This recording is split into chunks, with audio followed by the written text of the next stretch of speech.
दो चीजें होती है जिंदगी में, आखिरी बात, एक स्ट्रगल और दूसरा सैक्रिफाइस।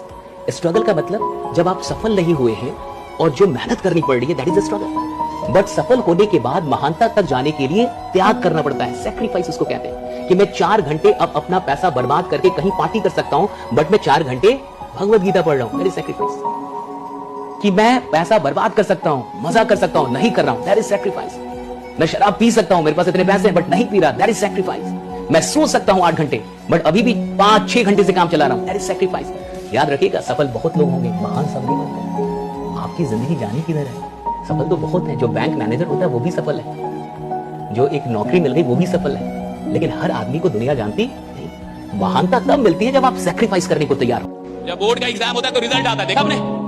बोर्ड का 10th का बोर्ड रिजल्ट आता है तो आपने गांव में देखा होगा कि ऐसे बच्चे जो सेकंड डिवीजन आएगा, सेकंड डिवीजन, वो डीजे बजवाते हैं, और जिसका 90 से ऊपर आया वो रो रहा है 90, और जो सेकंड डिवीजन आया है वो डीजे बजवा रहा है, और पूरे गांव वालों को लग रहा है कितना नालायक लड़का ये।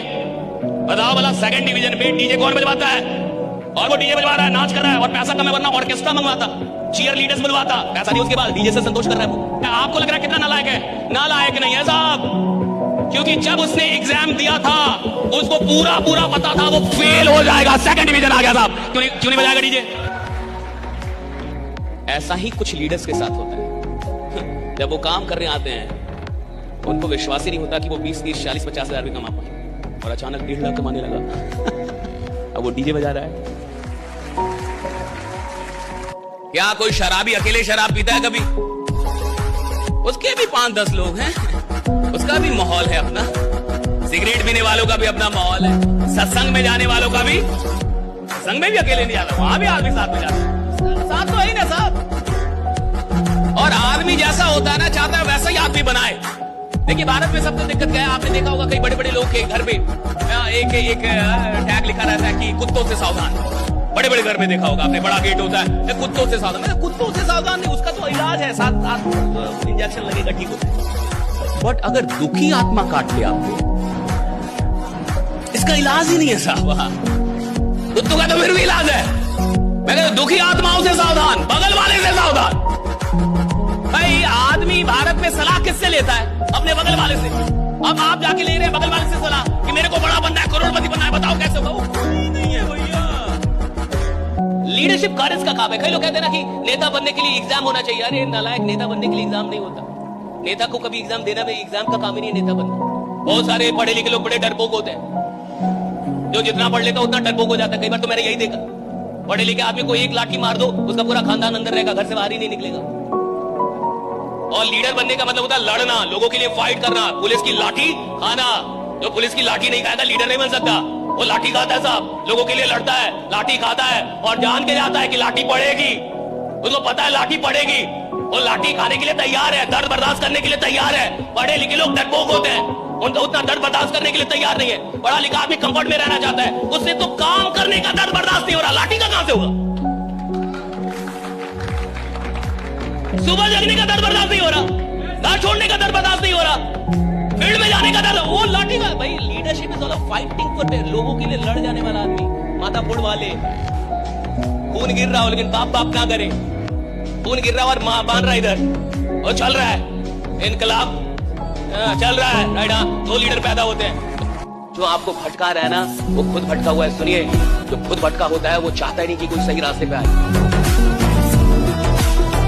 5 लोग हैं, 5 का ग्रुप है, और अगर उसमें 3 लोग गलत काम करते हैं तो उन 3 लोगों का एक ही जीवन का उद्देश्य होता है, इन 2 से भी ये गलत काम करवाना, ताकि लफड़ा समाप्त हो। दिक्कत इसका थोड़े है साहब कि मैं खराब हूं, दिक्कत इसका है कि मेरे साथ एक और आदमी है जो खराब नहीं हो रहा है। काय नहीं हो रहा? समझो भाई, समझो, तुम समझ ही नहीं रहे हो जीवन क्या है, तुमको अभी तक पता नहीं चला। जीवन का दर्शन लो हमसे, और वो पढ़ाएगा आपको, और वो सबसे बड़ा गुरु है। कोई ट्रेनर वहां काम नहीं आता, वो ऐसी ट्रेनिंग देगा 5 मिनट में कि आप सारा एथिक्स वैल्यू सब माँ बाप का पढ़ाया लिखाया घंटा फाड़ में जाए। ये होता है गुरु, ऐसा होना चाहिए राइट, जो जीवन को जीना सिखाए। ये लोग तो मार रहे हैं।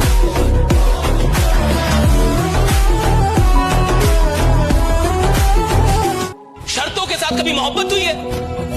लव तो होता है अनकंडीशनल। कंडीशनल है, कंडीशन लगा देंगे तो फॉर्मेलिटी नहीं आएगा और काम नहीं करेगा,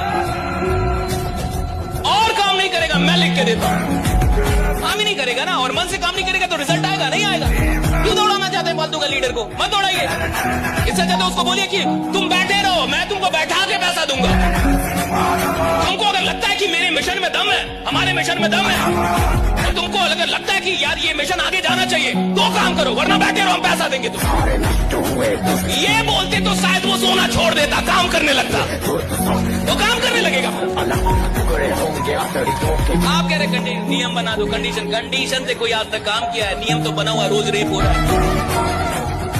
संविधान तो बना हुआ है, रोज ही चोरी डकैती हो रही है। रूल से नहीं होता साहब, मोहब्बत चाहिए, मोहब्बत पैदा करना होगा। जिस इंसान के पास एक नौकरी ना हो, जो इंसान बेरोजगार हो, उसके लिए तो 50,000 रुपए महीने कमाना भी सफलता ही है साहब। अगर वो 50,000 रुपए कमाने लगा, सफल हो गया साहब। हिंदुस्तान में अगर कोई आदमी जिसके पास कोई काम नहीं था और आपने उसको एक काम दे दिया, उस काम से उसको 1 लाख रुपया, भाई वो सफल है। सवाल इसका है नहीं कि आप सफल होंगे कि नहीं होंगे, सवाल इसका है कि मैं सफल कितना होऊंगा, मेरी सफलता का लेवल क्या होगा। भैया 1 लाख रुपए कमाना सफलता है, लेकिन अगर मुझे लगता है मैं 1 लाख को डिजर्व करता हूं तो मैं 10 लाख के लिए काम ही नहीं करूंगा साहब। जब मैं 1 लाख कमा रहा हूं तब मेरे को यह लग रहा है कि नहीं कि भैया मैं 10 लाख का आदमी, 1 लाख का आदमी नहीं, मुझे 10 लाख कमाना है, राइट? ये लग रहा है कि नहीं मेरे को? इस इंडस्ट्री को हल्के में मत लो। और वही लोग छोड़ के जाते हैं जिनको पता ही नहीं चला आए कहां थे। जिसको ये ना पता चले कि आया कहां था वो तो लौट जाएगा ना साहब। जिसको ये ना पता चले कि जिंदगी क्या थी वो तो गंवा देगा ना साहब। जिसको ये ना पता चले कि पैसे की कीमत क्या होगी वो तो बर्बाद कर देगा उसको। जिसको ये नहीं पता कि वक्त की कीमत क्या है वो तो बर्बाद कर देगा। जब आपको कीमत पता नहीं होती तो आप किसी भी चीज को बर्बाद कर सकते हैं, किसी भी चीज को छोड़ सकते हैं, किसी भी चीज को गंवा सकते हैं। लेकिन जब आपको कीमत पता चलती है, जब आप समझ जाते हैं कि ये कितनी बड़ी चीज है जो मेरे हाथ में आई है, जब आप ये जान जाते हैं कि जिंदगी में ये चीज भगवान के आशीर्वाद से मुझे मिला है, तो फिर पूरी दुनिया भी मिलकर छुड़ाना चाहे तो साला दुनिया छोड़ दोगे, वो काम नहीं छोड़ोगे जो तुम्हें मिला है। अगर आप BMW नहीं चला रहे हैं आप लायक ही नहीं हुए। अगर आप मर्सिडीज नहीं चला रहे, अभी मारुति चला रहे हैं, तो आप मारुति के ही लायक हैं। अगर आप वैगनार चला रहे हैं तो अभी आप वैगनार के ही लायक हैं। चीजें तब नहीं आती जब इंसान सपना देखता है, चीजें तब आती हैं जब वो सपनों के लायक होने लगता है, तब आती हैं आपके पास चीजें, जब आप सपनों के लायक होते। और सारा खेल सपनों के लायक होने का। The whole game of being an achiever is all about being deserving for your dreams, कि आप अपने ड्रीम्स को डिजर्व कर रहे हैं कि नहीं। और ये सारी गरीबी, अमीरी, साधारण, असाधारण, खतरनाक, नॉर्मल, ये सारा के डिजर्व होने का है कि आप डिजर्व कितना कर रहे हैं। और जितना आप डिजर्व करेंगे उससे कम ब्रह्मांड देता ही नहीं है।